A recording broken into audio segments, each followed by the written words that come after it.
Hey, what is going on, Rangers? Welcome back to the channel and welcome to my review of 3 broken morphers. These are 3 morphers that I have in my collection that unfortunately are non-functioning to their full capability. And I'm going to go into depth into each one and try to share each one with you as much as possible. Some don't work electronically, some don't work manually. We're going to look at all 3 of these. We have the Wind Morpher from Power Rangers Ninja Storm, the Delta Morpher from Power Rangers SPD, and we have the Operation Overdrive Tracker. Let's start talking about the Wind Morpher from Power Rangers Ninja Storm. Watch and learn. Ninja Storm! Ranger form! Ha! Power of Earth! So to do the best review I can for this morpher for you guys, unfortunately, this was a scam on eBay. Seller said electronics work. They do work, but only the on-off switch works. I don't have batteries in it right now. But you will get the on-off chime when you flip it from on to off. On-off switch is located here on the side of the morpher. These 3 buttons do not function, unfortunately, so please do watch out for eBay scammers. On the back, we have the Hurricaneer or Ninja Storm logo right there with this typical black strap. We have the battery compartment underneath the strap that takes 2 AAA batteries. Mine doesn't matter what batteries you put in there, it's not going to work. We also have this green flashing LED light up here at the top of the morpher behind this black plastic screen. The morpher will rotate here as seen in the show. And I don't have the rest of the coins. I have Dustin's here that was provided to me by the scammer on eBay. I'm not going to call him the seller. I'm going to call him the scammer. We have his coin that will fit right there on the morpher. Strap that in. Give it a spin. Usually you'll be able to press these buttons to activate sound effects. But as I keep saying, guys, watch out for those scammers. It is a really cool morpher that resembles the handle of a sword, I believe. It has the same motif on the bottom of the Ninja Storm sword, which I will be reviewing later on the channel. And it has these awesome silver pinstripes on it. I think that this morpher design overall is really cool. I love the spinning action. I do one day hope to get one that works. We can see the speaker right down there that I forgot to point out, along with some more etching in the plastic. It is a really cool morpher. This one does not fit the wrist that well. It's hard for me to get this one on. I wish the strap was a little bigger. Overall, guys, I would try to add this one to your collection if you are a Ninja Storm fan. I think that it's just a very clean looking morpher. Next, we have the Delta Morpher from Power Rangers SPD.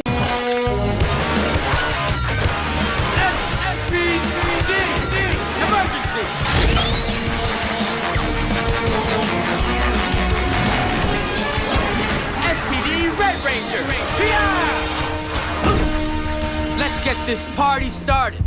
This morpher is really cool. When I got this out of the box, the electronics were not working right out of the box many years ago when I got this. I believe it was like 2005 Power Rangers SPD came out. I could be wrong. This is a very cool morpher, and it has 2 different functions. It has its standard mode here, and then if you press down on the top, this will flip down. You have these molded on keys down here. Just molded onto this flap, not pressable at all, and you have your SPD badge here. This is really cool for role play, having that SPD badge there. I remember running around with my friends with our SPD morphers, mine not functioning unfortunately, but having that badge there really made you feel like you were an SPD Ranger. And then if we slide this down, we will get Judgment Mode, and this is super cool. I believe that the Japanese morpher does have LEDs on here. I know that the American morphers don't, but it is still very visually enticing graphics here with those colors. We have the guilty and we have the innocent down there, and it is a very pleasing thing to look at. And again, this morpher does have really cool playability with those functions. It has LEDs up here in the translucent red sirens that will go off when the button up here is pressed.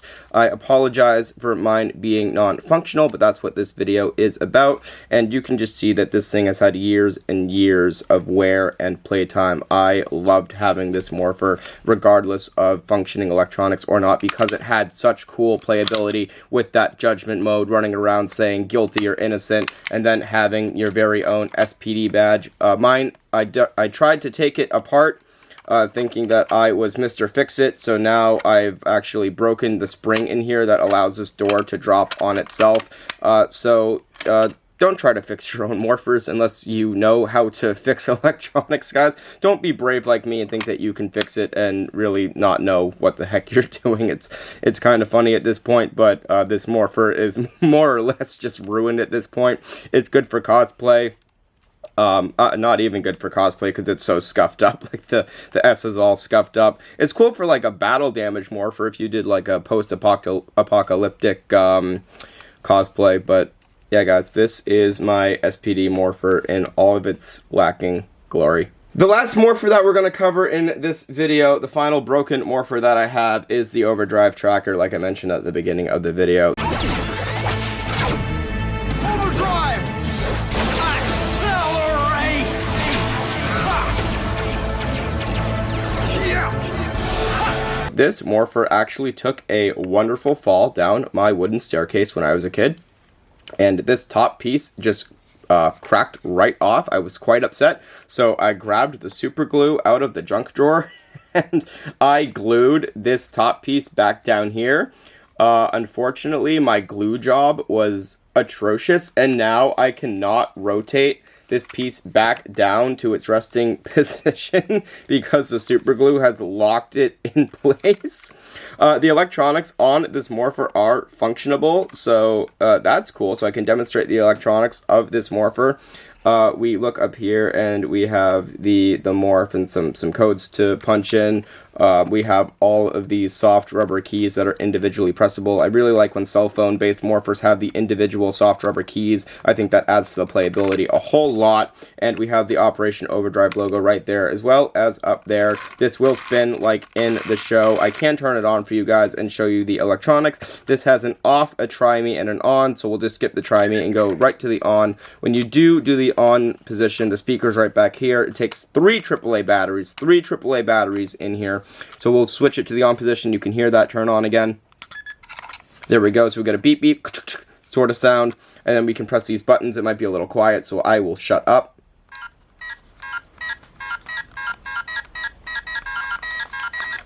And then we can press the go. I don't think that will do anything. Vehicle ready.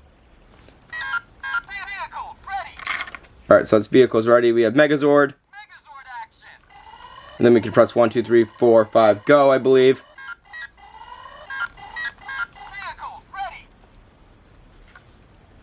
Oh, I apologize. It's Megazord mode. It's right there on the screen. I'm so silly.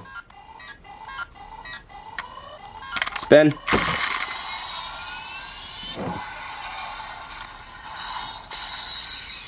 Let's do that one more time. Megazord action.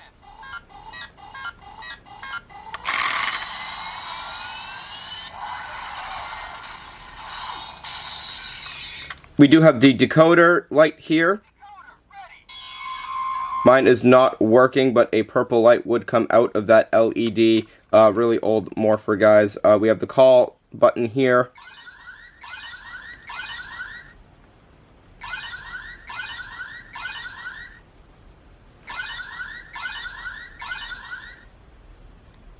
And then we have the morph button right here. So it's morph and then spin.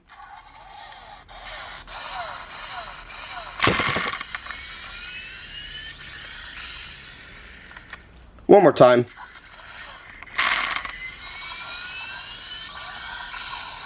And that purple light is supposed to go off during the morph sequence as well. This is a really well done cell phone morpher. I know that Operation Overdrive does get a lot of crap and garbage thrown at it for the acting in the season and the storyline just being not the best. Let me know in the comments down below what you think of Power Rangers Operation Overdrive. I think it's had a few cool moments. I like that the morpher they can use to morph off of like enemies' weapons or boulders nearby. I think they did that a few times in the show instead of just sliding it down their arm. So I like that they kind of included some cooler scenes into Operation Overdrive. I think that this morpher design is really cool. I wish that they made it a little more sturdier. Again, this snapped right off, so it's good for light play, light cosplay. I do enjoy the soft rubber buttons that are individually pressable. I think that adds to the playability of this morpher. I do like the rotating down here for the morph. I think that's really cool and interactive. The decoder thing is really cool. I believe that this came with a few discs or some sort of objects that you could actually scan, and it would show some sort of hidden message or pattern. I forget exactly what it was, but this was a really cool morpher, and I do very much enjoy this design. So guys, that has been my review of my 3 broken morphers. I'm so sorry that I couldn't show a lot from these morphers. I just wanted to make a video to show you guys that I do have these in the collection.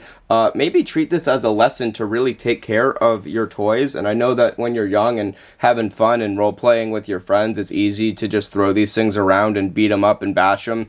But I really do appreciate still having these in my collection, even if one was a scam, one was a fluke out of the box, and one did suffer a play accident. It's childhood memories. It's great to have them in the collection. I do still love these morphers, even though they're broken. I do, of course, plan on replacing them one day with functioning ones, but until then, they're awesome to have. They're awesome to just look at. I hope you guys all have functioning morphers in your collection. If you guys have any cool stories about morphers or any Power Ranger item, Megazords, weapons, morphers, whatever, breaking, let me know in the comments below. What's your story? Did you have a Lightspeed Rescue morpher where the flap that opens up during the morph sequence flips off? Did you have a chronomorpher that you cracked the plastic on the top, so now there's a giant crack or chipped plastic in it? Let me know your break stories. I would love to know what you guys have been through and if you guys have been able to replace anything in your collection. Some channel news. The Ranger Ready Twitch channel is now live. Link in description. Come on over when we are live, guys. We do a lot of Power Ranger content there as well. The Ranger Ready Discord is now live. Link in description as well. Come join the conversation. There's already a lot of talk over there, so jump on in and start talking all things Power Rangers with us. We would love to have you. And lastly, the Ranger Ready Patreon is now live. All paying members do get a really cool bunch of channel goodies, so go check that out, guys, and I will see you Rangers in the next video.